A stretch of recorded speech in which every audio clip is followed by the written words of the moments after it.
daiktą. Svarbiausia policijos paskirtis – prevencija ir pagalba gyventojams, o ne vagies nutvėrimas už rankos ar stovėjimas kelkraštyje su lazdele.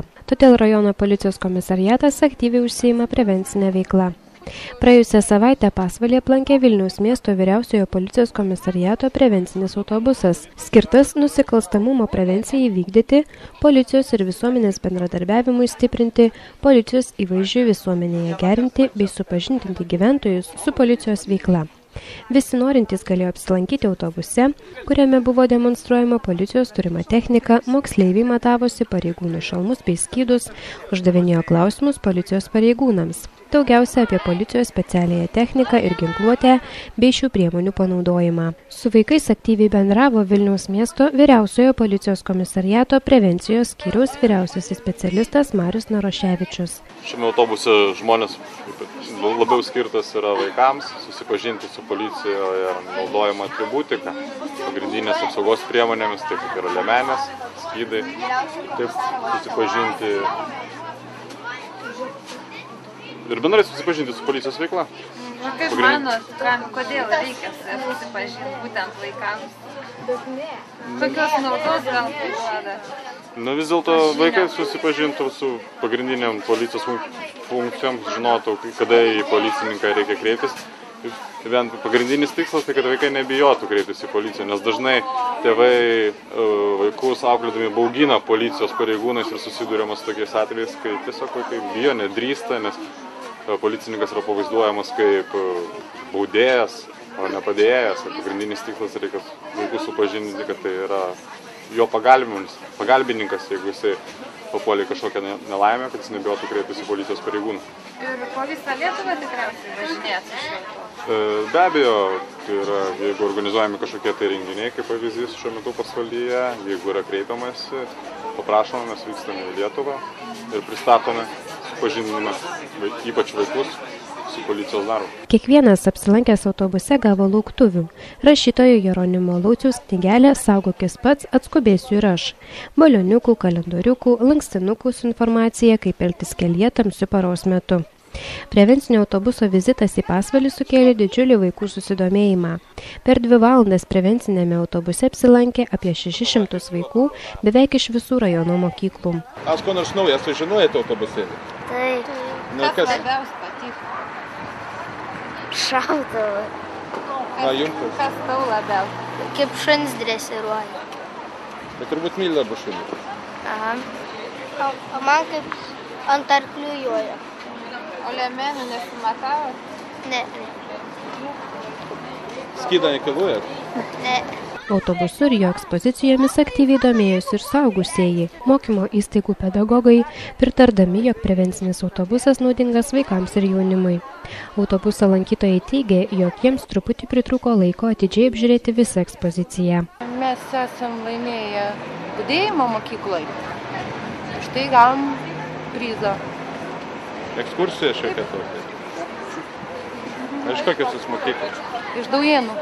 Iš Daujėnų? Daujėnų pagrindinės.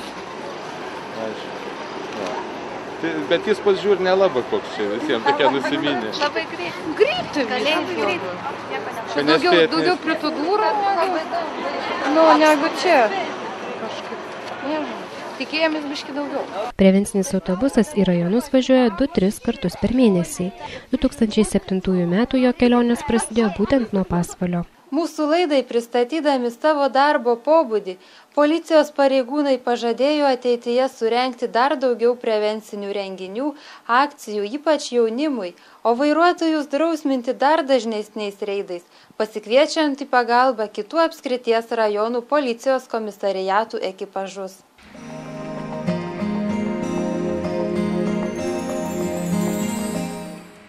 Pasvalio krašto muziejuje atidaryta paroda, kurioje savo darbus pristato 5 Dusetų dailės galerijos menininkai. Vienas iš jų kraštietis Romualdas Pučikas.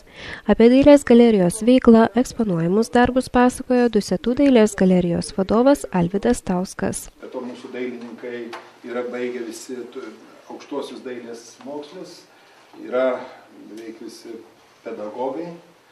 Ir noriu pasakyti, kad unikalu tuo Dusetose, kad 5 dailininkų sąjungos nariai gyvena. mažas miestelis, bet dailininkų sąjungos narių skaičium tikrai lenkia ir rajono centrus. Kraštietis Romualdas Pučiakas į Pasvalį atvežė savo asambliažus, planavęs Dusetose dirbti 2 metus, nusėdo čia ilgam. Tačiau menininkas pastebi, kaip keičiasi jo gimtasis Pasvalys. Kameriškesnis liktai. Aš nebuvau ten tuose naujose rajonuose, bet tai, kur aš čia daugiausia įdavau, tai čia pavažiavau. Tai tokie pirmieji šilti įspūdžiai ir dar aš matau, kad pasauliečiai baisiai saugo savo žmonės, kad ir tu seniai jau išvažiavęs, bet jie mane patalpino visai kitur, liktai aš jau esu. Kaip savas. Dusetų dailės galerijos dailininkai prieš 7 metus Pasvalyje eksponavo savo kūrinius. Menininkus sveikino kolegos Pasvalio menininkų klubas RATS. Dusetose galerija ir nemažas aplinkėjai susibūrusių dailininkų fotografų būrys neatsirado savaime. Pasėtas grūdas buvo dar 1972 metais, kai Dusetų Kazimiero Būgos vidurinėje mokykloje buvo pradėta sustiprintai mokyti dailės dalykų, buvo sudarytos galimybės ugdyti dailę besidominčią ir suvokiančią visuomenę, suburti miestelėje kūrybingai dirbančius dailės mokytojus. Todėl jų iniciatyva 1995 pritariant Zarasų rajono savivaldybei, seniūnijos patalpose buvo atidaryta dailės galerija, o joje pirmoji Dusetų krašto dailininkų kūrybos paroda. Tada buvo bene pirmoji profesionalaus meno galerija Lietuvos provincijoje. Į galerijos atidarymą buvo žvelgta su nuostaba ir su viltimi. Nedaug kas tikėjo, kad galerija gyvos 10-metį bus ryškus taškas Lietuvos dailės žemėlapyje.